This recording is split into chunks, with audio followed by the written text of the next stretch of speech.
for you to taste at home.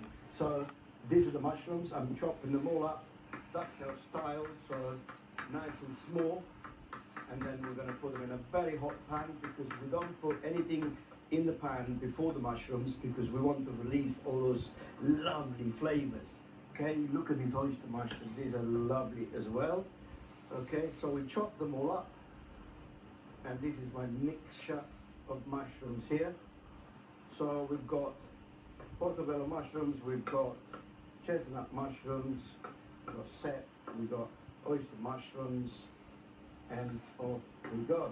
Now they're going in a hot pan to let them dry off before you put anything else in the pan. Then to even go one better, I just put a little bit of zest of lemon in there. At this point, I'm adding shallots. Now, normally, chefs will do this the other way around. They will add the shallots and then the mushrooms. I don't like doing that, because I like the mushrooms to be nice and dry. So a little bit of olive oil there, and then a little touch of butter. This is smoked garlic that I got from that market this morning. And now it's time for me to add some white wine. And now we deglazing that pan. Oh, beautiful. Okay, so the white wine now needs to reduce completely. We don't want any alcohol flavor in there. We're going to add this stock. Now, this stock, guys, is incredible. Garlic, rosemary, thyme, some dried mushrooms in there. So you put all these ingredients into this pan here with some water, and you let it simmer for about 45 minutes to an hour, and this is what you end up. Okay, and then you add it to your lovely mushroom sauce. And this is going to be one of the best sauces to impress all your friends when they come round. In the meantime, I might make a bit of gnocchi. Come on. I've got the potatoes ready here. It's a Mary's Piper. It's gone into the water first, boiled until soft. Then it's gone in the oven to dry at about 150. Dry for about 20 minutes. And then this is ready now. Okay, I peeled them while they were still quite warm. So now they're going to be mashed in this bowl here. This is a potato riser.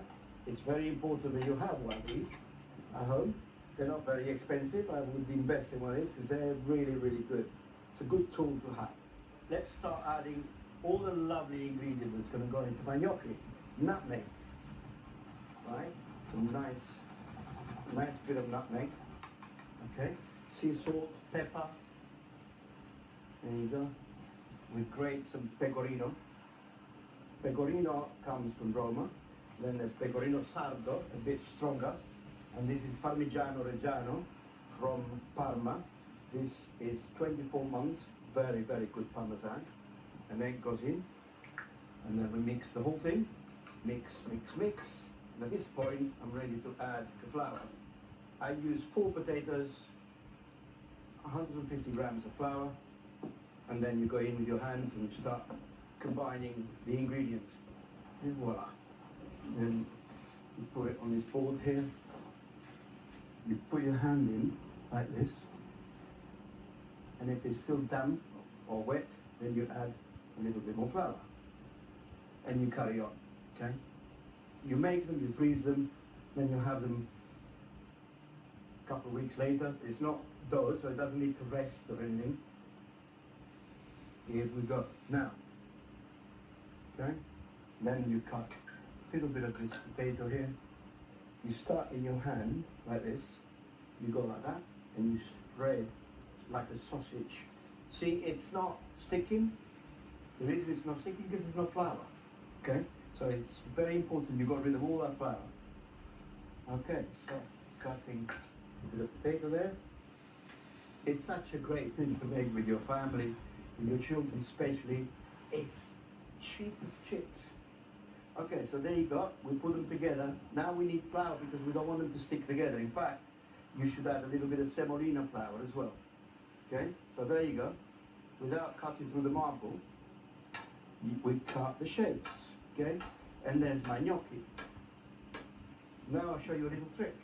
You ready? This is a trick that you need to learn if you're making gnocchi.